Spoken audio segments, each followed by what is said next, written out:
छत्तीसगढ़ में खनिज संसाधनों की प्रचुरता है, जिसमें लोह अहस्य कोयला, सोना, हीरा आदि शामिल है। मुख्यमंत्री साय ने माइनिंग कॉन्क्लेव 2025 में कई पहलुओं की शुरुआत की। इस दौरान मुख्यमंत्री की उपस्थिति में आईएसएम धनबाद और छत्तीसगढ़ भौमिकी एवं खनन संचालनालय तथा कोल इंडिया छत्तीसगढ़ खनिज विकास निगम के मध्य महत्वपूर्ण एमओयू हस्तांतरित हुए। साथ ही 5 माइनिंग ब्लॉकों की एनआईटी जारी की गई और 9 खदानों को प्रीफर्ड बिल्डर आदेश दिए गए। मुख्यमंत्री साय ने खनिज ऑनलाइन 2.0 डीएमए पोर्टल तथा ऑनलाइन नीलामी के लिए रिवर्स ऑपरेशन पोर्टल की शुभारंभ की। छत्तीसगढ़ में खनन और नए उद्योगों की व्यापार और अपार संभावनाओं को देखते हुए पारदर्शी खनन नीति, ई नीलामी और डिजिटल निगरानी की व्यवस्था ने इस क्षेत्र को नई दिशा दी है। निजी उद्योगों के अधिकारीगण और मीडिया के बंधुओं, मैं सबसे पहले आप सभी लोगों का हृदय से स्वागत करता हूं, अभिनंदन करता हूं। और आप सभी जानते हैं कि हमारा ये छत्तीसगढ़ प्रदेश प्राकृतिक संसाधन से समृद्ध है। इस पावन धरा में लौह अयस्क, कोयला, बॉक्साइट, चूना पत्थर, डोलोमाइट के साथ ही सोना, हीरा, निकल, कॉपर जैसे बहुमूल्य खनिज मौजूद हैं। हाल की खोजों ने छत्तीसगढ़ को महत्वपूर्ण और दुर्लभ खनिजों के मामले में अधिक मजबूत बनाया है। खनिजों का सही उपयोग और उद्योगों का विकास देश की प्रगति के लिए जरूरी है। जैसे कि हमारे सभी पूर्ववक्ताओं ने कहा है, छत्तीसगढ़ में खनन और नए उद्योग शुरू करने की अपार संभावनाएं हैं। हमारी सरकार ने पारदर्शी खनन नीति, ई नीलामी, डिजिटल निगरानी और पर्यावरण के प्रति संवेदनशील रणनीतियों के साथ विकास को नई दिशा दी है। इस साल डीएमएफ से 1673 करोड़ रुपए का अंशदान मिला है, जिससे प्रदेश में कुल 9362 विकास के काम स्वीकृत हुए हैं। वित्तीय वर्ष 2024-25 में माइनिंग से 14,195 करोड़ का रिकॉर्ड राजस्व प्राप्त हुआ है, जो छत्तीसगढ़ के लिए एक नई उपलब्धि है। और इसके लिए मैं माइनिंग विभाग को भी और सारे उद्यमियों को भी बधाई देना चाहूँगा। आप सब लोगों ने अच्छा काम किया माइनिंग के सेक्टर में, और इसी का परिणाम हुआ कि हमारे प्रदेश को भी ज़्यादा मात्रा में राजस्व प्राप्त हुआ है। मुझे गर्व है कि छत्तीसगढ़ ने देश में पहली बार लिथियम ब्लॉक की नीलामी की। कोरबा के कटघोरा में लिथियम जैसे महत्वपूर्ण खनिज का बड़ा भंडार है। प्रदेश में अब तक 60 खनिज ब्लॉकों की नीलामी हो चुकी है, जिसमें लौह अयस्क, बॉक्साइट, लाइमस्टोन के साथ ही क्रिटिकल एवं स्ट्रेटेजिक खनिज शामिल हैं।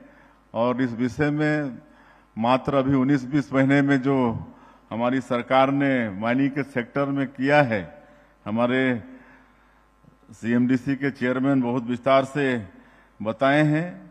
और ये सब जो विकास हम लोग कर पाए हैं, इससे राज्य को राजस्व तो मिलेगा ही, लेकिन इसके साथ साथ लाखों हमारे बेटा बेटियों को रोजगार का भी अवसर प्राप्त होगा।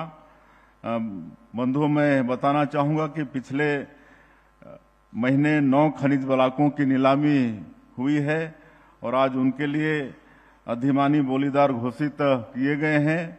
मैं उनको बधाई देता हूं। इसके अलावा आज 5 नए ब्लॉकों की नीलामी की निविदा भी जारी हो रही है। यह पारदर्शी प्रक्रिया राज्य के विकास में मील का पत्थर साबित होगा, ऐसा मेरा पूरा विश्वास है। यह राज्य का दुर्भाग्य कि पिछले समय डीएमएफ की राशि वगैरह का ठीक से प्रदेश के विकास में उपयोग नहीं हुआ, लेकिन इन सब कमियों को हमारी सरकार ने दूर किया है। हमने प्रधानमंत्री खनिज क्षेत्र कल्याण योजना 2024 के तहत छत्तीसगढ़ जिला खनिज न्यास नियम 2025 भी लागू किए हैं।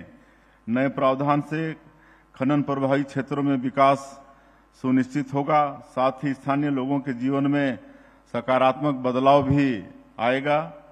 डीएमएफ पोर्टल 2.0 से विकास कार्यों के निगरानी और प्रबंधन को और बेहतर किया जा रहा है, जिसकी आज हम लोगों ने शुरुआत की है। मुझे खुशी है कि डीएमएफ डेटा अपलोड में 90% उपलब्धि के लिए भारत सरकार ने छत्तीसगढ़ को सम्मानित भी किया है।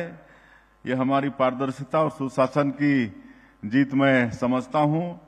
पूर्ववर्ती सरकार के समय रेत के अवैध और अनियमित उत्खनन की शिकायतें थी। हमने पुरानी प्रक्रिया को समाप्त कर रेत खनन में पारदर्शिता लाने के लिए नई रेत नीति 2025 भी बनाए हैं। राज्य में जल्द ही 200 से अधिक रेत खदानों की ई नीलामी की जाएगी। अब न्यूनतम रेत खनन उपबंध से आमजन को रियायती दरों पर रेत भी उपलब्ध हो पाएगी। हम सतत खनन सस्टेनेबल माइनिंग पर जोर दे रहे हैं ताकि पर्यावरण के साथ ही वहां काम करने वाले मजदूरों और स्थानीय लोगों की भी सुरक्षा सुनिश्चित हो। खनन क्षेत्र में लैंडस्लाइड जैसी घटनाओं को रोकने के लिए राडार जैसे आधुनिक तकनीक का उपयोग भी होने लगा है। आज क्रिटिकल मिनरल के लिए माइनिंग कॉरपोरेशन और कोल इंडिया लिमिटेड के बीच एमओयू भी हुआ है।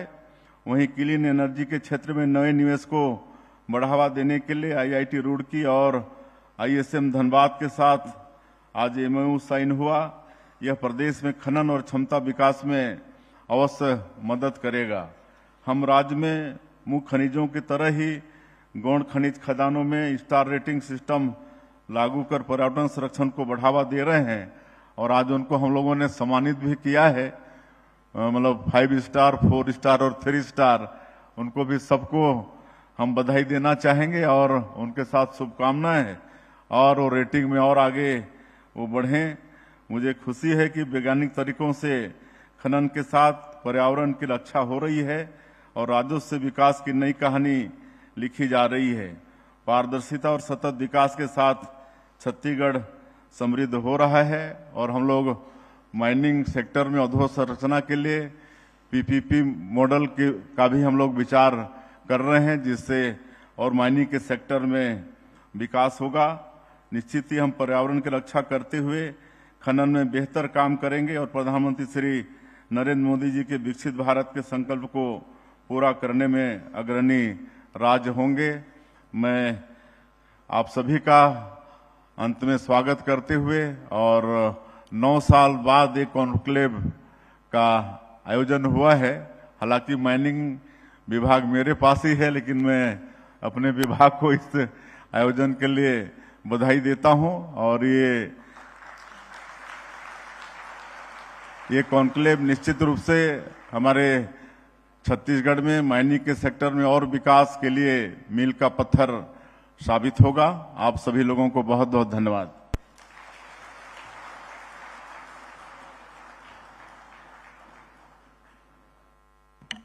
बहुत बहुत धन्यवाद माननीय मुख्यमंत्री महोदय। और आपके कुशल नेतृत्व में, आपके मार्गदर्शन में निरंतर बहुत सी नवाचार यहाँ पर विभाग के अंतर्गत हो रहे हैं। चलिए अब बढ़ते हैं आगे और स्मृति चिन्ह की ओर अब हम आगे बढ़ते हैं। सर्वप्रथम माननीय मुख्यमंत्री महोदय